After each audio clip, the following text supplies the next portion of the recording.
Hi all, welcome to football arena. കഴിഞ്ഞ summer transfer ജാലകത്തിൽ തന്നെ റോഡ്രിഗോ റയൽ വിട്ടുകൊണ്ട് മറ്റേതെങ്കിലും ക്ലബിലേക്ക് പോകും എന്ന റൂമറുകൾ ഉണ്ടായിരുന്നു. പ്രീമിയർ ലീഗ് ക്ലബ്ബുകളൊക്കെ റോഡ്രിഗോക്ക് വേണ്ടി വലിയ ശ്രമങ്ങൾ നടത്തുകയും ചെയ്തിരുന്നു. പക്ഷേ പിന്നീട് അത് ഫലം കാണാതെ പോയി. സാബിയുമായി റോഡ്രിഗോ സംസാരിച്ചു. അങ്ങനെ റയലിനകത്ത് തുടരാൻ അദ്ദേഹം തീരുമാനിച്ചു.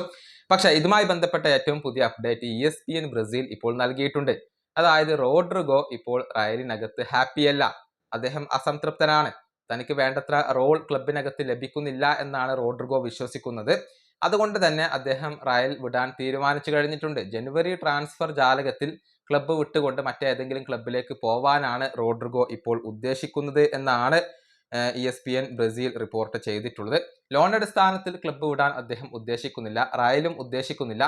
ഈ താരത്തെ പെർമനന്റ് ആയിക്കൊണ്ട് വിൽക്കാനാണ് റയൽ മാഡ്രിഡ് ഇപ്പോൾ ഉദ്ദേശിക്കുന്നത് എന്നാണ് ESPN ബ്രസീൽ പറഞ്ഞിട്ടുള്ളത്. പ്രീമിയർ ലീഗിലേക്ക് പോവുക എന്നുള്ളതാണ് റോഡ്രിഗോയുടെ ആഗ്രഹം. നിലവിൽ 2 ഓപ്ഷനുകളാണ് പ്രധാനമായും മുന്നിലുള്ളത്: മാഞ്ചസ്റ്റർ സിറ്റി, അതുപോലെ തന്നെ ആഴ്സണൽ. ഈ 2 ടീമുകൾക്കും വലിയ താല്പര്യമുള്ള താരമാണ് റോഡ്രിഗോ. അതുകൊണ്ട് തന്നെ ഈ 2 ക്ലബ്ബുകളും ജനുവരിയിൽ അദ്ദേഹത്തിന് വേണ്ടി ശ്രമിക്കും എന്നാണ് ഇപ്പോൾ പ്രതീക്ഷിക്കപ്പെടുന്നത്. റയലിന്റെ മറ്റൊരു ബ്രസീലിയൻ താരമായ എൻട്രിക്ക് ക്ലബ്ബ് വിടാനുള്ള ഒരുക്കത്തിലാണ്. പക്ഷെ അത് ലോൺ അടിസ്ഥാനത്തിലാണ്. ഒളിമ്പിക് ലിയോൺ ആണ് അദ്ദേഹത്തെ സ്വന്തമാക്കുന്നത്.